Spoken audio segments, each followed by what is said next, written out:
ফুলকপির পাকোড়া কি পরিমাণ ক্রিস্পি হয়েছে দেখেছেন? কিছু টিপস ফলো করে বানালে অনেক বেশি মজা হয়, বানানো কিন্তু অনেক বেশি সহজ।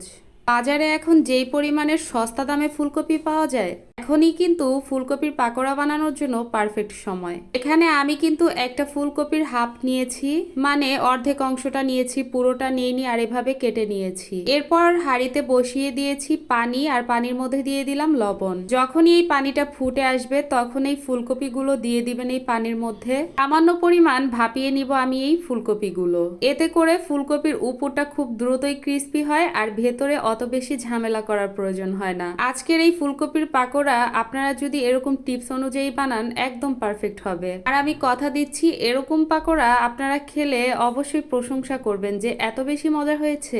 1-2 মিনিটের মতো ভাপিয়ে নিয়েছি, এখন ফুলকপিটা আমি তুলে নিয়েছি। এরকম ভাবে ভাপাবেন যাতে করে ফুলকপি ধরলে ভেঙে না যায়। এখন আমি পাকোড়া বানানোর জন্য এখানে নিয়ে নিয়েছি ময়দা। আমি এখানে 3 টেবিল চামচ ময়দা ইউজ করেছি। আপনারা যদি ফুলকপি একটু বাড়িয়ে নেন সেই ক্ষেত্রে এখানে ময়দাও বাড়িয়ে নেবেন। দিয়ে দিয়েছি এখানে 1 টেবিল চামচ চালের গুঁড়া। চালের গুঁড়া অবশ্যই দেওয়ার চেষ্টা করবেন, এতে করে এটা অনেক বেশি ক্রিস্পি হবে। এবার দিয়ে দিয়েছি এখানে মরিচের গুঁড়া 2 চামচ, আর এখানে দিলাম লবণ পরিমাণ মতো। উপকরণগুলো ভালোভাবে মিক্স করার পর এখানে আমি অ্যাড করে দিব 1 চামচের মতো আদা রসুন বাটা। আদা রসুন বাটা দেওয়ার পর কিন্তু পানি দিয়ে দিবেন, তারপর এটাকে মিক্স করে নেবেন। আগেই যদি আদা রসুন বাটার সাথে ময়দার মিশ্রণটা মিক্স করতে যান সেই ক্ষেত্রে কিন্তু দলা পাকিয়ে যাওয়ার চান্স থেকে যায়। আর এই বেটারটা কেমন ঘন হবে সেটা আপনাদেরকে আমি দেখিয়ে দিচ্ছি।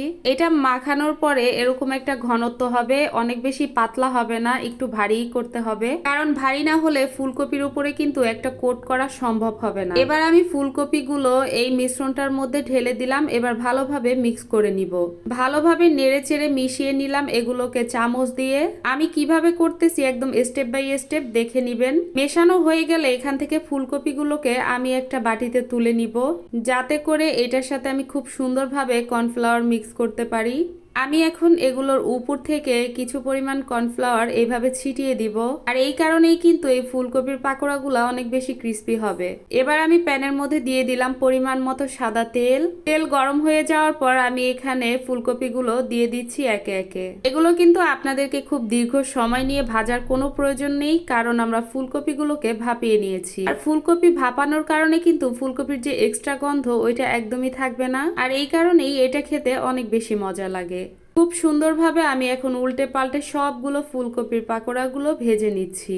এরকম লাল লাল হয়ে গিয়েছে, এখন এগুলোকে তুলে নিব। শীতকালীন সবজি তো আমরা খেতে সবাই অনেক পছন্দ করি, তাই না? আর যদি বিকালে চায়ের সাথে এরকম একটা পাকোড়া হয় তাহলে তো কথাই নাই। তো আমি আরো কয়েকটা ভেজে নিলাম, আর এই যে দেখেন ফুলকপির পাকোড়ার ফাইনাল লুক। গরম গরম এই পাকোড়া সাথে যদি নেই টমেটো সস, খেতে কিন্তু আলহামদুলিল্লাহ অনেক বেশি মজা হয়। আমার আজকের ভিডিওটা আপনাদের কাছে কেমন লাগলো সেটা কিন্তু জানাতে আমাকে একদমই ভুলবেন না। আর হ্যাঁ, খুব শীঘ্রই আমি কিন্তু আমার ডেইলি ভ্লগও শেয়ার করব আপনাদের সাথে। এবার দেখেন আমাদের বাসার হেল্পিং আন্টি খেয়ে কি পরিমাণ মজা পেয়েছে এটা। আর এই পাকোড়াটা কিন্তু অনেক বেশি ঝাল ঝাল হয়েছে বলেই খেতে অনেক মজা হয়েছে। আজকে কিন্তু আমার হাজবেন্ড একাই রিভিউ করেছে, যেহেতু ছেলে বাসায় নেই। আল্লাহ হাফেজ।